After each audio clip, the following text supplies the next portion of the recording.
નમસ્કાર દર્શક મિત્રો, આપ જોઈ રહ્યા છો ગુજરાત ન્યૂઝ 86। અવનવા સમાચાર મેળવવા માટે આપ અમારી ચેનલને લાઈક કરો, શેર કરો અને સબસ્ક્રાઇબ કરો।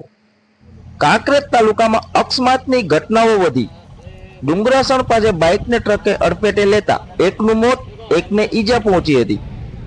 કાંકરેજ તાલુકાના ડુંગરાસણ પાસે ગોળાઈમાં વડા ગામનો આરવભાઈ દેસાઈ બાઇકમાં બેસી કાંકરેજ તાલુકાના કુંવરવા ગામે હવન પ્રસંગમાં જઈ રહ્યા હતા, ત્યારે ડુંગરાસણ પાસે પૂર ઝડપે આવી રહેલ ટ્રકે અડફેટે લેતા 9 વર્ષીય આરવ દેસાઈ નામનો કિશોરનું કમકમાટી ભર્યું મોત નીપજ્યું હતું।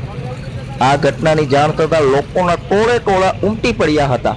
108 દ્વારા સિહોરી રેફરલ હોસ્પિટલ પીએમ માટે ખસેડાયો હતો। અન્ય બાઇક ચાલકને ઈજા થતા સિહોરી સારવાર અર્થે લાવવામાં આવેલ। ઘટના સ્થળે સિહોરી પોલીસ આવી વધુ તપાસ હાથ ધરી હતી। ધન્યવાદ। અહેવાલ અલ્પેશ ગોસ્વામી, કાંકરેજ।